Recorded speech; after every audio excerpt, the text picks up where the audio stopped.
Sir, मॅडमसाठी चहा biscuit आणली होती, पण त्या काहीच खात नाहीयेत. तुम्ही जा, मी बघतो.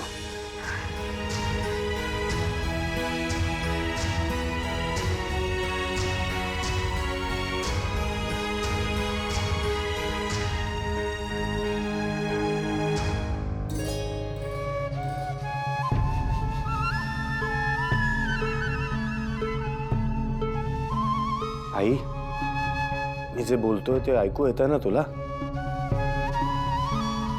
आई, 4 दिवसाआधी तू एकदम बरी होतीस ग.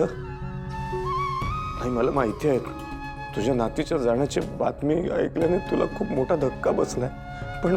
पण आई, तुझी नात जिवंत आहे. हो, तिला काही झालेलं नाही. आई, तू अशी खचून नको ना जाऊस ग. तुझी नात, तुझी सून दोघी पण जिवंत आहेत. आई, आई बोल ना ग काहीतरी.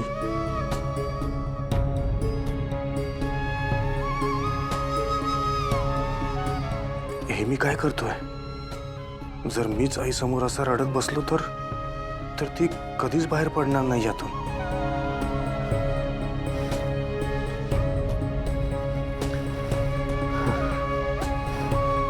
आई, तुला माहितीये का, तुझी नात आपल्याला लवकरच सापडेल. हो,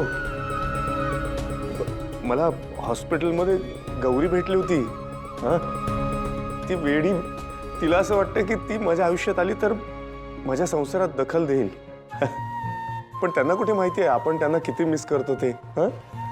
हॉस्पिटलमधनं पळून गेली ती. ह्याच शहरात आहे कुठेतरी, नक्की सापडेल आज ना उद्या. हा सगळा घोळ ना त्या हॉस्पिटलवाल्यांमुळे झालाय. आता सॉर्ट आउट झालंय सगळं, त्या लवकरच आपल्याला सापडतील. आई, ऐकलंस ना ग मी काय काय सांगितलं तुला? बोल ना ग, अशी नुसती बसू नकोस ना ग. आई, बोल ना.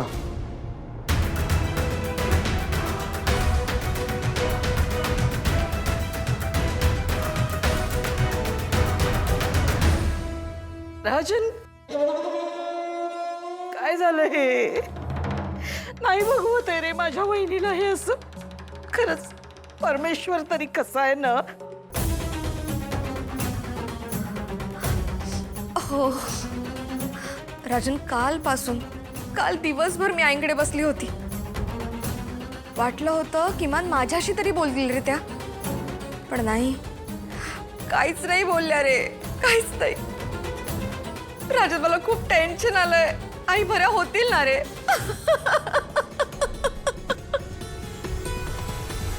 रागिणी, नको नको रागिणी, तू नको एवढं टेन्शन घेऊ बाळा. मला माहितीये माझी वहिनी बरी होणार. ती लवकर बरी व्हावी म्हणून परमेश्वराजवळ प्रार्थना सुद्धा करणार.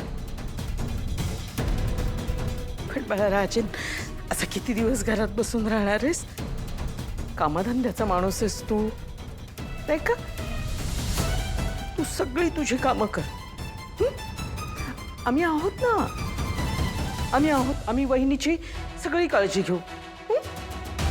हो राजन, मी आणि आई आम्ही दोघी आईंची काळजी घेऊ. आणि तसंही बाबांकडे पण लक्ष द्यायचं असतं ना. हो,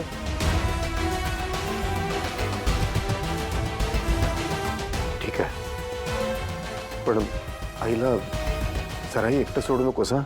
हो, जेव्हा जेव्हा वेळ मिळेल आई जवळ बसत जा. आणि तिला बोलतं कर ना ग. हो राजन, डोंट वरी, मी घेईन काळजी. काय बोलायचं या गुळाच्या गणपतीला. त्याला वाटतंय आपल्याला या म्हातारीची काळजी आहे. मूर्ख कुठला.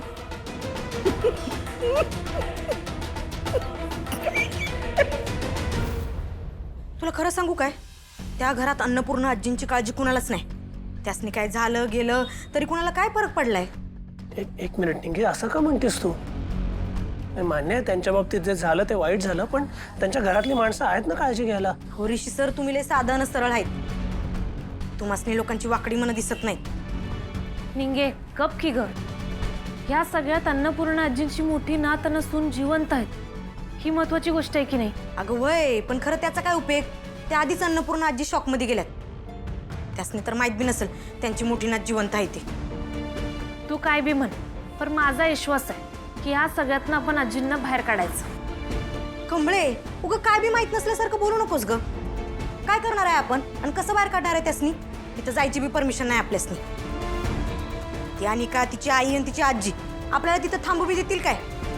निंगी, आपण प्रयत्न नाही सोडायचे ग. हे बाई, काल तिकडे काय झालं ते विसरल्यास वय ग? एक मिनिट, काय झालं तिकडे? अहो सर, आम्ही तिकडे गेलतो तेव्हा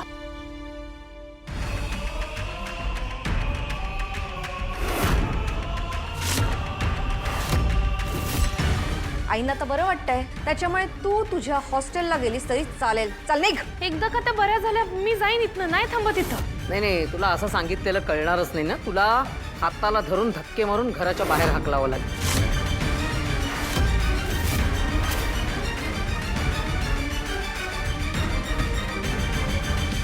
इतकं सगळं तुम्ही कसं ऐकून घेऊ शकता?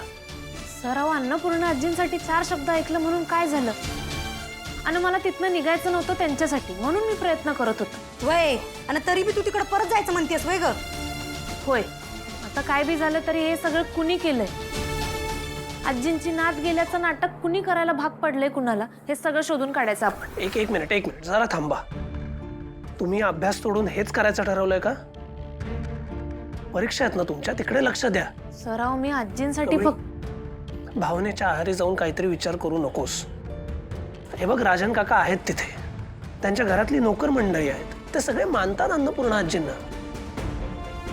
घरात इतकी सगळी माणसं असताना त्या तिघी काही करू शकणार नाहीत.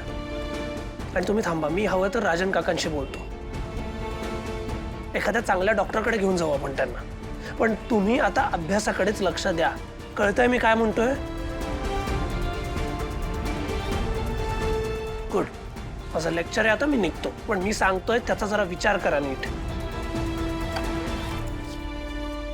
कमळे, ऋषी सर म्हणजे एकदम साधा आहेत आणि त्यांचं काम बी एकदम सरळ मार्गी असते.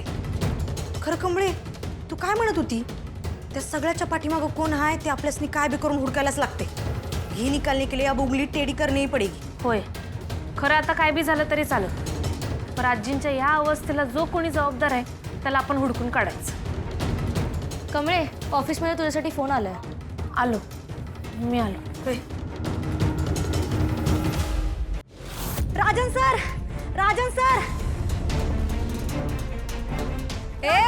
कशाला किंचातेस तिकडे? आणि काय ग, तुला काल घरातून हाकलून दिलेलं ना, तरी निर्लज्जासारखी परत इथे आलीस? काय काम काय तुझं आता? हो, राजन सरांना भेटायला आलो. काय तुझं काम काय आहे त्याच्याकडे? ते लय महत्वाचं काम आहे आणि मी फक्त त्यासनीच सांगणार. हे कामिनी, ग्रॅनी आजी, तू काय हिच्याशी कशाला बोलतेस?